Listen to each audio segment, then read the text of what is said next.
আসসালামু আলাইকুম আরহামতুল্লাহি অবরাকাত। ওয়ালাইকুম সালাম আরহামতুল্লাহি অবরাকাত। প্রথমেই আপনার পরিচয় সম্পর্কে বলুন।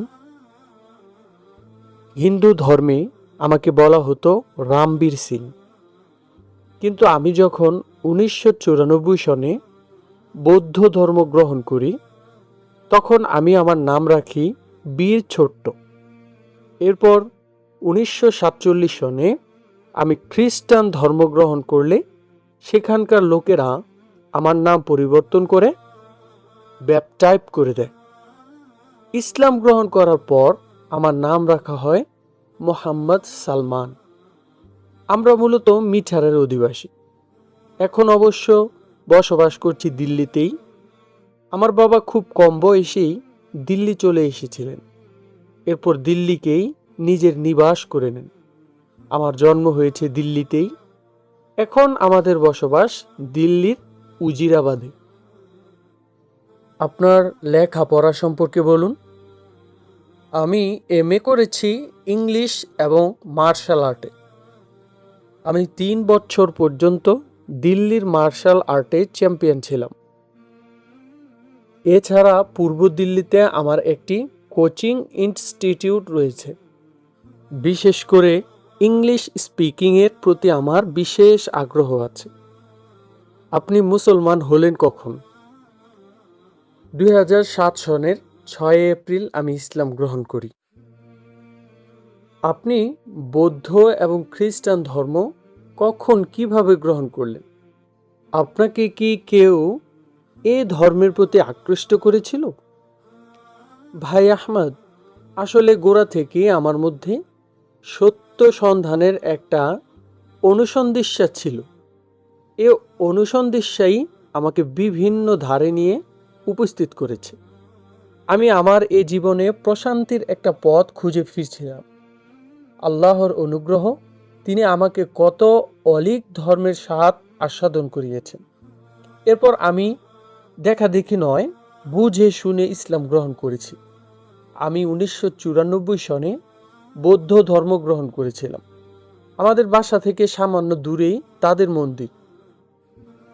সেখানে তাদের একজন ধর্মগুরু ছিল, বীর ছোট্ট তার নাম। পরে তার নামেই আমি আমার নাম রাখি। মূলত তিনিই আমাকে বৌদ্ধ ধর্মের প্রেরণা দিয়েছিলেন, আমাকে লোভ দেখিয়েছিলেন। আমি বৌদ্ধ ধর্ম গ্রহণ করলে আমাকে তিনি বাইরের কোনো একটি দেশে পাঠিয়ে দেবেন। আমি তার কথা মেনে নেই এবং বৌদ্ধ ধর্ম গ্রহণ করি। এরপর এ ধর্ম ছাড়লেন কিভাবে? মূলত সে ধর্মগুরুর সাথে আমার সম্পর্ক বেশ ঘনিষ্ঠ হয়ে গিয়েছিল। তার ঘরে আমার রীতিমতো যাতায়াত ছিল। আমাদের ব্যাপারে কোনো লৌকিকতা ছিল না। একবার তার ফ্রিজ খুলে দেখলাম সেখানে শূকরের মাংস রাখা। আমি বুঝে ফেললাম এ ধর্ম মিথ্যা হওয়ার জন্য এটাই যথেষ্ট। এরা মানুষকে ধর্মের কথা বলে, এদিকে নিজেরা শূকরের মাংস খায়। আমি তাকে মুখের উপর এ কথা বলে চলে এলাম। আপনি খ্রিস্টান হলেন কিভাবে? আমার মা নিয়মিত চার্চে যাওয়া আসা করতেন। তার সাথে আমাকেও যেতে হতো। সেখানকার পাদ্রী আমাকে খ্রিস্টান ধর্ম বোঝাতেন। আমার সাথে তার আচরণ ছিল খুবই নমনীয়।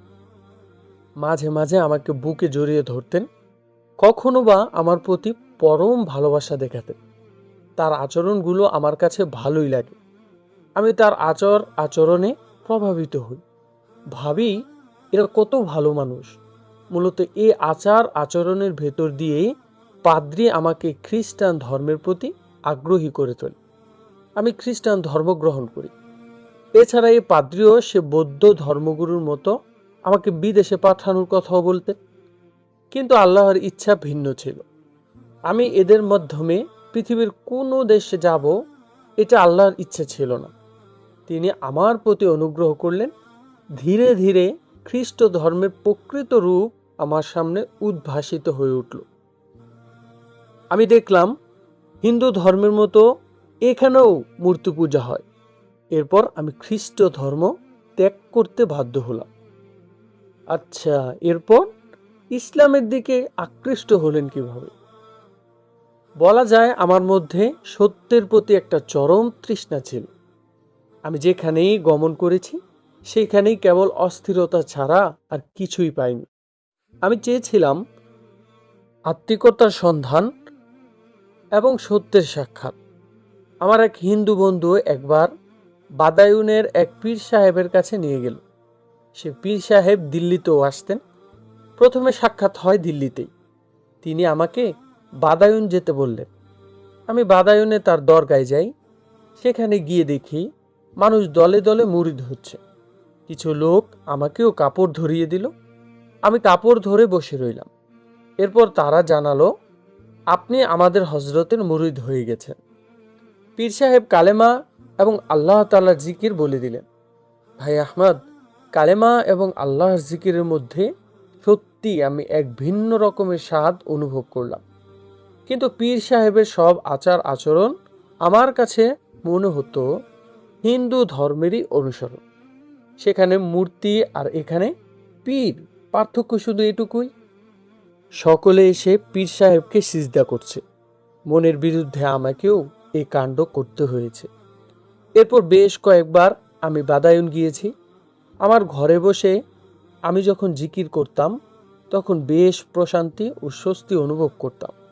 কিন্তু বাদায়ুনে গিয়ে জিকিরে বসলে তখন মনে অস্থিরতা বোধ করতাম।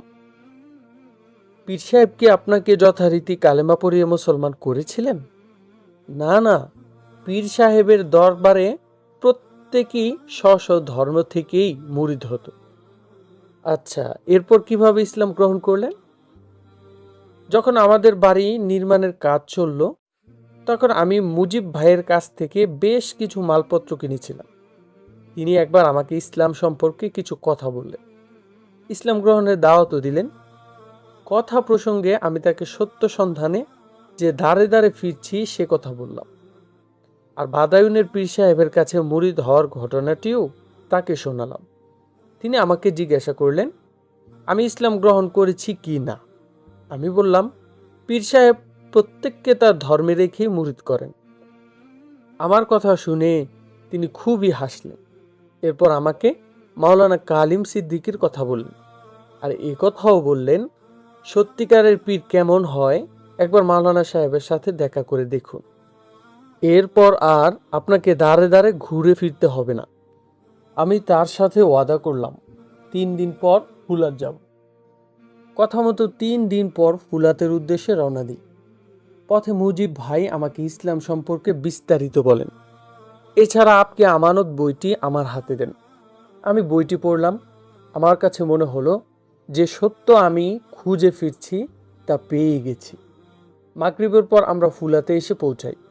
হযরত আমাকে বুকে জড়িয়ে ধরে অনেক সময় দেন। মুজিব ভাইয়ের অনুরোধে হযরত আমাকে দ্বিতীয়বার কালেমা পড়া। বিশেষ করে হযরত আমাকে তাওহীদ ও শিরক সম্পর্কে বিস্তারিত বলেন। তার কথা শুনে আমি অন্তরে প্রশান্তি অনুভব করি। হযরত আমাকে মরণ কে বাদ ক্যা হোগা, ইসলাম ক্যা হে এবং খুতবাতে মাদ্রাজ এর হিন্দি অনুবাদ পড়তে বললেন। দিল্লি গিয়ে আমি এই বইগুলো সংগ্রহ করলাম।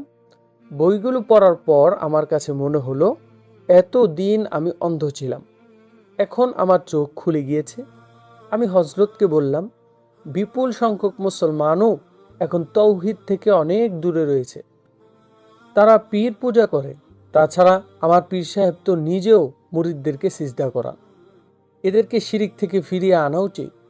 আমি হযরতকে এটাও বললাম, আমি কি আমার পীর সাহেবের জন্য চেষ্টা করতে পারবো? তিনি বললেন, পীর সাহেব আপনাকে জিকির শিখিয়েছেন। আপনার প্রতি তার অনুগ্রহ রয়েছে। তার কথা অবশ্যই আপনাকে ভাবা উচিত। মুজিব ভাইয়ের পরামর্শে আমি হযরতের কাছে মুরিদ হওয়ার আবেদন জানালাম। হযরত বললেন, আপনি একজন শিক্ষিত মানুষ। যা কিছু করবেন খুব চিন্তা ভাবনা করেই করবেন। এ পর্যন্ত সব ক্ষেত্রেই আপনি দ্রুত সিদ্ধান্ত নিয়েছেন। এই সিদ্ধান্ত আপনাকে আরও ভেবেচিন্তে নিতে হবে। আমি পীড়াপিড়ি করে কথা বললাম। আল্লাহ আমাকে বিভিন্ন দুয়ারে ঘুরিয়ে আমাকে প্রকৃত মঞ্জিলে পৌঁছে দিয়েছেন। বারবার অনুরোধে অবশেষে আমাকে তিনি মুরিদ করলেন। আলহামদুলিল্লাহ। এরপর কি আপনি আপনার পূর্বের পীরের সাথে দেখা করেছেন? হ্যাঁ, আমি তার সাথে দেখা করেছি। বিভিন্নভাবে শিরিকের খারাপ দিকগুলো বোঝাবার চেষ্টা করেছি। প্রথম দিকে তিনি খুবই ক্ষুব্ধ হয়েছেন, ক্ষোভের সাথে বলেছেন, এটা ধোঁকাবাজি, মনে হয় তুমি কোনো ওয়াহাবির ফাঁদে পড়েছ। কিন্তু আমি সাহস হারাইনি, বারবার তার সাথে সাক্ষাৎ করেছি। তিনিও ধীরে ধীরে নরম হয়েছে। একবার তিনি কি যেন একটা স্বপ্ন দেখলেন। এখন ইনশাআল্লাহ অবশ্যই তিনি আমাদের হজরতের কাছে মুরিদ হওয়ার জন্য আসবেন। তিনি তার পুরনো পথ ছেড়ে সত্য পথে ফিরে আসতে সম্মত হয়েছে। আমি আশাবাদী তিনি ফিরে এলে তার অনেক মুরিদও তওবা করে শিরিক ছেড়ে এ পথই অবলম্বন করবেন। এর আগে কি আপনাকে কেউ ইসলামের দাওয়াত দিয়েছিলেন? না, কেউ আমাকে ইসলামের দাওয়াত দেননি। তবে আমার বন্ধুদের সাথে ইসলাম সম্পর্কে অনেক কথা হয়েছে। মুম্বাইয়ে এক লোক আমাকে ইসলাম সম্পর্কে অনেক কথাই বলেছে, তবে তিনি আমাকে যথাযথভাবে বোঝাতে সক্ষম হয়নি। তাছাড়া কিছু মুসলমানের প্রতি আমার ব্যক্তিগত দূরত্বও ছিল, বলতে গেলে ঘৃণাই ছিল। কারণ আমরা যেখানে থাকি সেখানকার মুসলমানরা সব ধরনের মন্দ কাজের সাথে সম্পৃক্ত। ক্রাইম করা, মদ পান করা তাদের জন্য খুব সাধারণ ঘটনা। এ কারণে আমি কোনো মুসলমানকে পছন্দ করতাম না। যারা আমাকে ইসলাম ধর্মের কথা বলতো, ইসলামের সাথে মূলত তাদের কোনো সম্পর্ক ছিল না। আমি তাদের মধ্যে ইসলাম ধর্মের কিছুই খুঁজে পেতাম না। ফলে তাদের কথা আমাকে বিন্দু মাত্রও প্রভাবিত করতে পারেনি। ইসলাম গ্রহণ করার পর ইসলাম সম্পর্কে আপনি কোথায় শিক্ষা পেয়েছেন? ইসলাম সম্পর্কে মুজিব ভাই আমাকে অনেক কিছুই শিখিয়েছেন। আমি যখনই কোনো সমস্যার সম্মুখীন হয়েছি, মুজিব ভাইয়ের কাছে ছুটে গিয়েছি। তার সাথে কথা বলে সমাধানের পথ বের করেছি। এছাড়া বইপত্র পড়েও আমি অনেক কিছুই শিখে নিয়েছি। আপনি কি কখনো তাবলিগে সময় দিয়েছেন? জি, প্রতি মাসেই আমি 3 দিনের জন্য জামাতে যাই। আচ্ছা, ইসলাম গ্রহণের পর আপনার অনুভূতি কেমন হয়েছিল? ইসলাম গ্রহণের পর আমার অনুভূতি খুবই প্রশান্তিদায়ক হয়েছিল, কেননা তখন পরিপূর্ণ জীবনের একটি পথের সন্ধান পেয়েছিলাম। আজকে কিভাবে আমাকে থাকতে হবে, মানুষের সাথে আমার মেলামেশা কেমন হবে, অন্যের সাথে আমি কিভাবে লেনদেন করব, এর একটা পরিচ্ছন্ন ইতিবাচক ধারণা আমি খুঁজে পেয়েছিলাম। ফলে আমার অন্তরে পরম প্রশান্তি অনুভব হতো। আপনি আপনার পরিবারের লোকদের মধ্যে দাওয়াতের কাজ করেছেন কি? আলহামদুলিল্লাহ, আমার হযরত আমার অন্তর ও মস্তিষ্কে এ কথায় স্থির ধারণা দিয়েছেন, মুসলিম জীবনের লক্ষ্য এমনকি তার পেশা ও পরিচয় হবে দাওয়াত। আজ আমরা যে মুসলমানদের মধ্যে ইসলামের কোনো রূপ দেখতে পাচ্ছি না, এর বড় কারণ হচ্ছে আমরা দাওয়াতের আসন থেকে সরে পড়েছি। তিনি বলেন, তোমরা দায়ী হিসাবে উঠে না দাঁড়ালে লবণের পানিতে যেভাবে যা পড়ে তাই লবণ হয়ে যায়, তোমরাও তেমনি অমুসলিমদের মাঝে থেকে তাদের মতোই হয়ে যাবে। তোমাদের মুখে ইসলামের স্লোগান ছাড়া আর কিছুই থাকবে না। আলহামদুলিল্লাহ, আমি একজন দায়ী হিসাবে বেঁচে থাকারই চেষ্টা করছি। এর বরকতে আল্লাহ আমার স্ত্রী ও সন্তানদেরকে ইসলামের মতো মহান সম্পদ দান করেছেন। আমার স্ত্রী কেবল একজন মুসলমানই নন, তিনি রীতিমতো এখন আমার একজন দাওয়াতের সহযাত্রী। এরপর আমার বাবাও ইসলাম গ্রহণ করেছেন।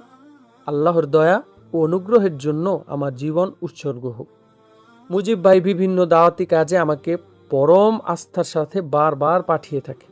আলহামদুলিল্লাহ, আল্লাহ তাআলা মুজিব ভাই এবং আমার হযরতের আশা কখনো ভঙ্গ করেননি। আমাদেরকে এ সম্পর্কে দু একটি ঘটনা বলুন।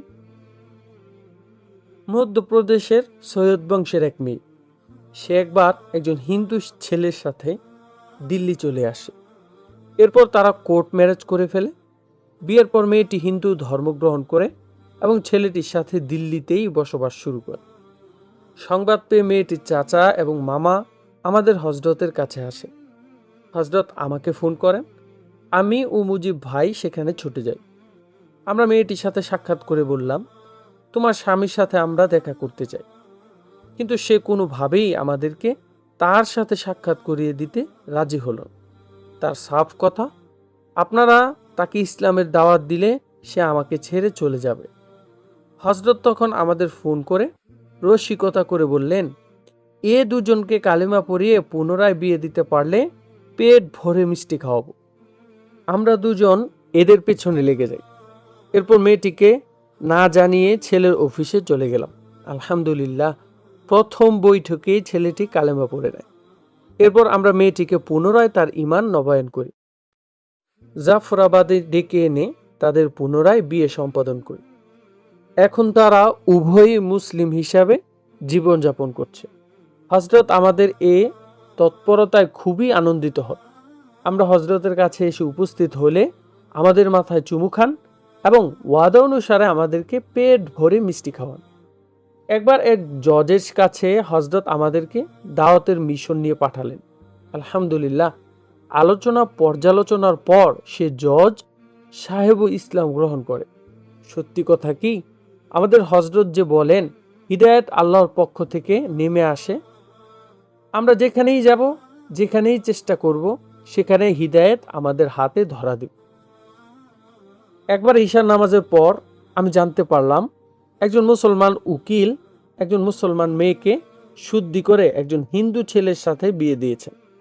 এ কথা শোনার পর আমার কতটা রাগ হয়েছিল তা ভাষায় ব্যক্ত করতে পারবো না। উকিলের ঠিকানা সংগ্রহ করে রাত 10:30টায় তার বাসায় পৌঁছালাম।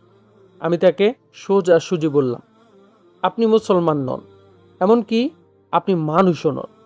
একজন মানুষের প্রতি আপনার সামান্যতম মমতা বোধ থাকলেও এভাবে একজন মানুষকে জাহান্নামের পথে তুলে দিতে পারতেন না, বরং জাহান্নামের হাত থেকে বাঁচাতে চেষ্টা করতেন। অথচ আপনি একজন মানুষকে জাহান্নামী করে দিয়েছেন। এখন আপনি নিজেও আর মুসলমান নন, আপনাকে কি মরতে হবে না? আমাকে ঠিকানা দিন, এই ছেলে মেয়ে দুটি কোথায় থাকে।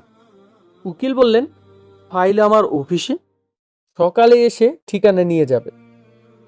আমি বললাম, রাতের মধ্যে এই ছেলে মেয়ে দুটি মারা গেলে কি হবে? আমি তাকে চাপ দিতে থাকি, আমাকে এখনই ঠিকানা দিতে হবে। আমি রাত 10:30টাতেই তাকে ধরে অফিসে নিয়ে যাই। তার নিকট থেকে ঠিকানা নিয়ে রাত 11:30টায় তাদের ফ্ল্যাটে গিয়ে উপস্থিত হলাম। তাদের সামনে উপস্থিত হয়ে বললাম, রাতেই আমি আপনাদের কাছে এসেছি, কারণ এ রাতেই আপনাদের মৃত্যু হলে আপনাদের অবস্থা কি হবে। এভাবে তাদের সাথে কথা চলতে থাকে। রাত 1টা বাজে ছেলেটি কালেমা পড়তে প্রস্তুত হয়। ছেলেটি ছিল শিক্ষিত এবং কম্পিউটার ইঞ্জিনিয়ার। মুসলমান মেয়েটিও কালেমা ভুলে গিয়েছিল, ফলে তাকেও কালেমা পড়াতে হল। পরের দিন আমি তাদের নতুন করে বিয়ে পড়াই। এরপর আমি আমার স্ত্রীকে এই মেয়েটির কাছে পাঠাতে থাকি। আমার স্ত্রী তাকে দিন শিখাতে থাকে। এখন আলহামদুলিল্লাহ মেয়েটি নামাজ পড়তে শুরু করেছে। ইসলাম গ্রহণের পর আপনাকে কি কোনো বিপদের সম্মুখীন হতে হয়েছে? ইসলামের মতো বিশাল নিয়ামত লাভের পর সামান্য কিছু বিপদ আপদের মুখে পড়তে হলে সমস্যা কি? মূল্যবান জিনিস কিনতে হলে অনেক মূল্য দিয়েই কিনতে হয়। রূপার মূল্য অল্প, সোনার মূল্য অনেক। আল্লাহ তার অনেক বড় নিয়ামত এই বান্দাকে খুবই সস্তায় দান করেছেন। এ পথে খুব সামান্যই বিপদের সম্মুখীন হয়েছি। সর্বপ্রথম যে সমস্যার পতিত হয়েছি তা হচ্ছে আমার ইনস্টিটিউট থেকে সকল ছাত্র চলে যায়। তারা বলতে থাকে, পড়ালেখা জানা এ লোক এমন মূর্খ হয়ে গেল কেন? ফলে আমার উপার্জনের পথ বিরাট সংকট এসে উপস্থিত হল। কিন্তু সে অবস্থায় আমাকে বেশি দিন কাটাতে হয়নি। আল্লাহ খুব দ্রুতই বিপুল সংখ্যক মুসলমান ছাত্র পাঠিয়ে দেন। যারা চলে গিয়েছিল তাদের মধ্যেও অনেকে অন্যত্র ব্যর্থ হয়ে আমার কাছে পুনরায় ফিরে আসে। শ্বশুরবাড়ির লোকজন বয়কট করেছিল। বাড়ি করতে গিয়ে কিছু ঋণও হয়েছে। পাওনাদাররা যখন জানলো আমি মুসলমান হয়ে গেছি, তখন তারা আমার সাথে অত্যন্ত কঠোর আচরণ শুরু করল। কিন্তু এগুলো খুবই মানবিক বিষয়। একজন সাধারণ মানুষও এসব সংকটের সম্মুখীন হয়। এসব সংকটময়কালে আল্লাহ আমাকে দোয়ার স্বাদ আস্বাদন করিয়েছেন। দোয়ার প্রতি আমার সুদৃঢ় বিশ্বাস বেড়েছে। আপনার দাওয়াতে কি আর কেউ মুসলমান হয়েছে? আলহামদুলিল্লাহ, এর সংখ্যা নগণ্য নয়। তাদের সংখ্যা হিসাবে কত হবে? আমাদের হযরত বলেন, যারা এখনো মুসলমান হয়নি তাদের কাছে দাওয়াত পৌঁছাতে হবে। তাদের সংখ্যা কোটি কোটি। যারা মুসলমান হয়েছে তাদের সংখ্যা এদের তুলনায় অনেক কম। আল্লাহ অনুগ্রহ করেছেন আমাদের প্রতি। তিনি আমাদেরকে অন্যদের মুসলমান হওয়ার মাধ্যম হিসেবে গ্রহণ করেছেন। এই জন্য তার প্রতি অসংখ্য শুকরিয়া। এবার আর্মগানের পাঠকদের উদ্দেশ্যে কিছু বলুন। সম্পূর্ণ মানবতাই এখন সত্যের তৃষ্ণায় অধীর। মরীচিকা দেখে তারা পানি মনে করে ছুটছে, কখনো এ ধর্মে কখনো সে ধর্মে, অথচ সর্বত্রই অন্ধকার। সত্য একমাত্র ইসলাম। ইসলামে একমাত্র শান্তি, স্বস্তি ও স্থিরতার প্রকৃত ঠিকানা। বর্তমানের এই উত্তেজনার কালে সায়েন্স এবং টেকনোলজির উৎকর্ষের যুগে মানুষ পূর্বের তুলনায় আরও অনেক বেশি উৎকণ্ঠিত। আল্লাহর ওয়াস্তে এই উৎকণ্ঠিত মানবতার প্রতি আপনাদের দায়িত্ব পালন করুন। ইসলামকে জানার জন্য আপনি কি করছেন? আলহামদুলিল্লাহ, আমি নিয়মিত পড়াশোনা করছি, কোরআন মুখস্থ করতে শুরু করেছি। আমার ইচ্ছা আমি কোরআনের আলোকে মানুষকে দ্বীনের দাওয়াত দান করব। এজন্য কোরআন মুখস্থ করাকে অত্যন্ত প্রয়োজন মনে করছি। আপনাকে অনেক ধন্যবাদ। জাযাকাল্লাহু খাইরান। আপনাকেও অনেক ধন্যবাদ। আলহামদুলিল্লাহ, অনেক দিন পর হলেও আমরা আমাদের আরেকজন নৌ মুসলিম ভাইয়ের সাক্ষাৎকারটা পড়ে শেষ করলাম। আশা করি আপনাদের কাছে ভালো লাগে। যদি আমাদের এই চ্যানেলের ভিডিওগুলো আপনাদের কাছে ভালো লেগে থাকে তাহলে অবশ্যই আমাদের ভিডিওগুলিতে লাইক দিবেন, কমেন্ট করবেন এবং শেয়ার করে ছড়িয়ে দিবেন আপনার বন্ধু বান্ধবদের কাছে। আর হ্যাঁ, অবশ্যই সাবস্ক্রাইব করতে কিন্তু ভুলবেন না। সাবস্ক্রাইব করে আমাদের পাশেই থাকুন। আমরা আছি বইয়ের কণ্ঠস্বরকে নিয়ে দাওয়ার পথে উম্মার সাথে। ইনশাআল্লাহ আগামী পর্বে আমরা আরেকটি সাক্ষাৎকার নিয়ে আপনাদের সামনে উপস্থিত হব। ভাইয়ের মুসলমান নাম হলো চৌধুরী আব্দুল্লাহ।